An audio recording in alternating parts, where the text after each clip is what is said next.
Good morning sir. Good morning. Ready అవ్వు, tiffin చేద్దు కానీ. ఇప్పటికే నేను చాలా శ్రమ పెట్టాను, నేను వెళ్తాను. చూడండి, శారీరకంగా మానసికంగా మీరెంతో కుంగిపోయారు. మీకు అభ్యంతరం లేకపోతే క్షమించండి, నేనెవరో తెలిస్తే నేను ఒక వేశ్యని, శీలం పోగొట్టుకున్న ఆడదాన్ని. నేను మీ ఇంట్లో ఉంటే మీ పరువే పోతుంది. శీలం అంటే మంగళసూత్రంలా పుట్టింటి వాళ్ళు ఇచ్చిన బంగారు గోసు కాదు. కాలేజీ వాళ్ళు ఇచ్చే కాండక్ట్ సర్టిఫికెట్ అంతకంటే కాదు. లాకర్లో దాచి డబ్బు కాదండి, ఎవరో కొట్టేస్తే పోవడానికి. అది మన రక్తంలో ఉండాలి.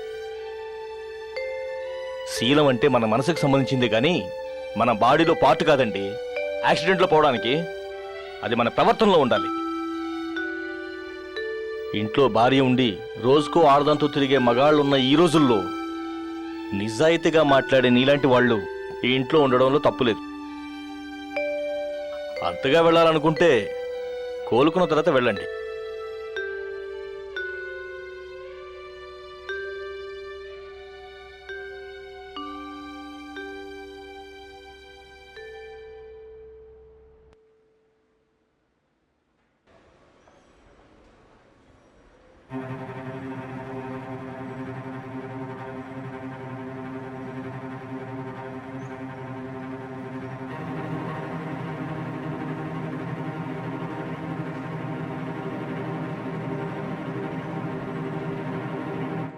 Good morning Srikrishna.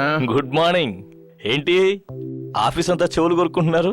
ఏముంది, అంతా నీ గురించే. జీతాలు తక్కువగా ఇస్తున్నానా? కాదు కాదు, నీ ఇంట్లో ఏదో అమ్మాయిని పెట్టుకున్నావుంటగా, తనకి నీకు ఏదో ఉందని అనుకుంటున్నారు. నువ్వు ఉంచుకున్నావని అంటున్నారు. ఎవరండి అంతమంటున్నది? ఏ చెప్తే కొట్టేస్తావా? నరికి పాత్ర వేస్తా. వీళ్ళు మీ ఆఫీసులో పనిచేస్తున్నారు కాబట్టి కొట్టేస్తావు. మరి ఊళ్ళో వాళ్ళందరినీ ఏం చేస్తావో చెప్పవయ్యా.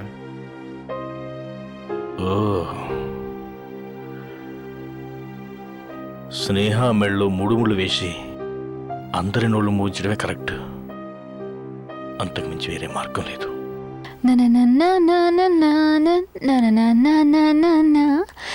స్నేహ, నేను చాలా రోజుల నుంచి నీకు విషయం చెప్పాలనుకుంటున్నాను. చెప్పండి. మనిద్దరం ఇంట్లో ఉంటే నలుగురు 4 రకాలుగా అనుకుంటున్నారు. అందుకని నేను నిన్ను పెళ్లి చేసుకోవాలనుకుంటున్నాను.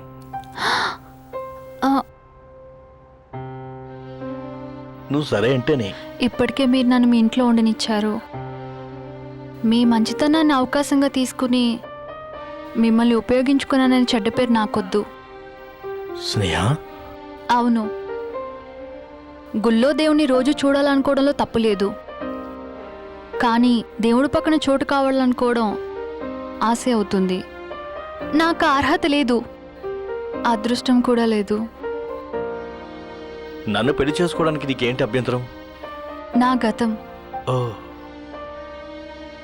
నాకు అవసరం లేదు. కానీ చెప్పాల్సిన బాధ్యత నాకుంది.